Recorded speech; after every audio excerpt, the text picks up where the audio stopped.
Head start. If you believe you can fly, you can fly. I thought to myself over and over with a towel tied around my neck like Superman as I stood at the top of a straightforward staircase looking down at the beginning of these stairs. They were built on the side of this house, where some relatives lived 2.5 stories up. I was 6 years old and trying to find my superpowers. This seemed like a perfect place to try this for the first time. Luckily, the top floor had a long hallway to give me a good running start since there were 2 landings on the way down that I was going to have to clear after takeoff if I wanted to have a good gliding head start.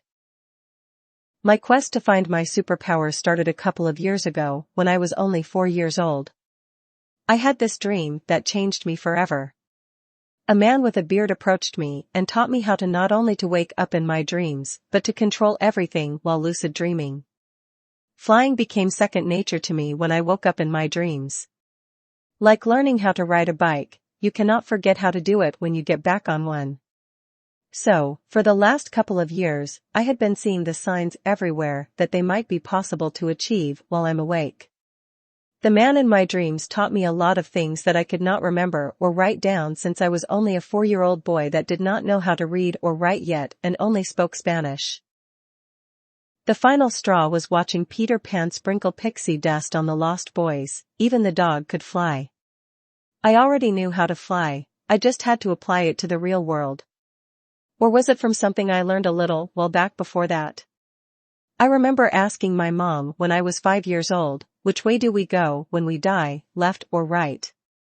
I am quite sure she did not know why I would ask such a question, but she said, go left, or did she say go right?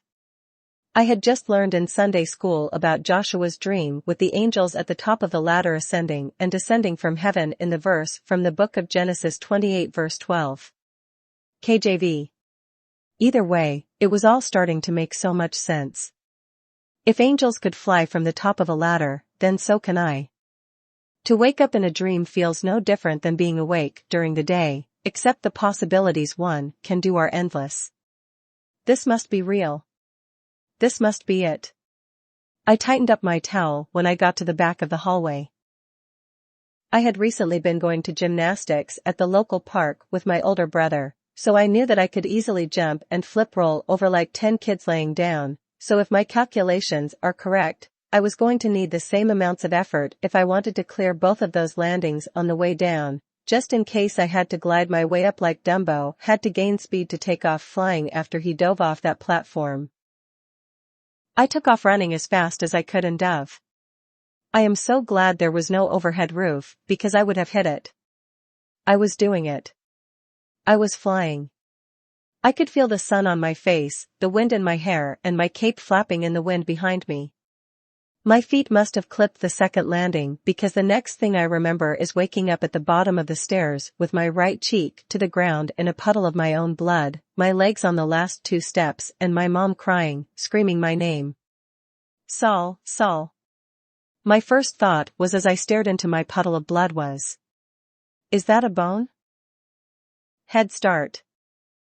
Saul Zavala.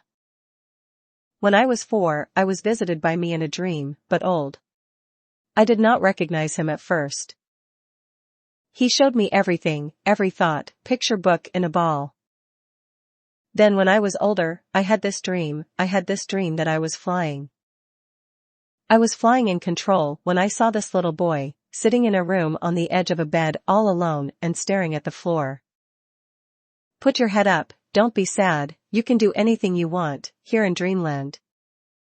For in life, you are just a boy, but in here, you are more than man. Remember me? Remember me. Creality. Remembering me remember, in a dream. 1-19. WC 835.